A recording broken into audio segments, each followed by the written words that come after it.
I went to a bar with a friend after just turning 21. I hadn't been to many bars before, and my friend was already pretty drunk by the time we arrived. As I sat at the bar, a cute girl approached us. She introduced herself as Candice, and I couldn't help but notice her strikingly bright red hair. It seemed dyed, and while it was pretty, it felt a bit unnatural. Candice started flirting with both of us, clearly aware of my friend's drunken state. I played along, pretending to be tipsy too, just to keep the vibe going. I wasn't sure if she was genuinely interested or just looking for free drinks, so I mentioned we didn't have much money. To my surprise, she offered to buy us drinks. As the night went on, she kept ordering more, and I found myself confused about who she was really into, me or my friend. Then my friend went to the bathroom, but ended up getting kicked out by the bouncers for being too drunk. Candice and I stepped outside with him, and she insisted he should come home with her. He was so out of it that he could barely respond. I told her he was too drunk, and I couldn't let him go anywhere without me. I didn't want him waking up in some random house, confused and hungover.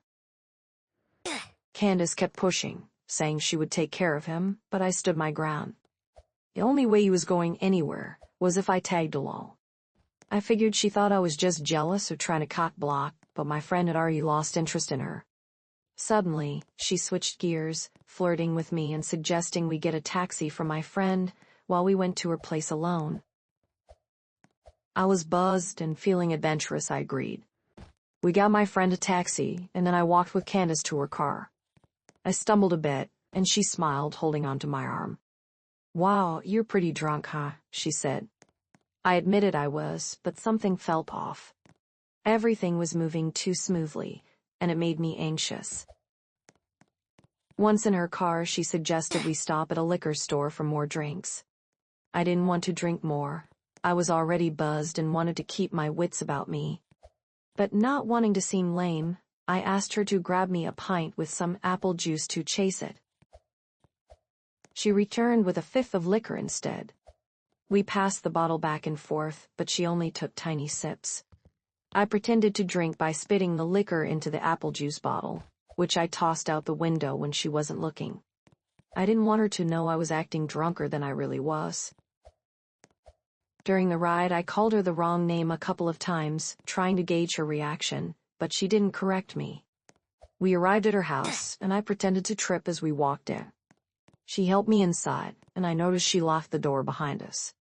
That struck me as odd, but I brushed it off, thinking she just didn't want anyone interrupting us. I told her I needed to use the bathroom. Once inside, I locked the door and looked in the mirror. I felt strange, like something was off. I turned on the sink to cover up the noise and made myself puke up the liquor I'd just consumed. I didn't want to be too drunk, but still wanted to keep up the act. After rinsing my mouth, I heard her talking to someone outside the bathroom. "He's drunk as hell, he can barely stand up, you do it." Who was she talking to? I stepped out of the bathroom, and as I did, I saw her walking into another room. It was the same bright red hair, but something was different. When she turned around, I realized it wasn't Candice at all. It was another girl wearing the same weight. My heart dropped. I tried to keep my cool, smiling and saying I needed to use the bathroom again. She urged me to hurry, and I locked myself back in. I heard her whispering again, this time with a male voice responding. I didn't wait to hear more. Something was definitely off, and I needed to get out. I opened the bathroom window and jumped out, running faster than I ever had in my life. I didn't look back. I dashed through the backyard, jumped the fence, and ran until I hit the main road. I spotted the 24-hour convenience store and rushed inside, standing right in front of the security camera. I called a taxi and went home shaken. I couldn't shake the questions from that night. What were they planning? Why did she give me a fake name? Why were they trying to get my friend and me so drunk? It didn't make sense. They spent money on us, even paying for my friend's taxi. And why the wig switch? Who were they talking to, and what was in that room they tried to lure me into? The next day, I returned to the house with some friends to see what was going on.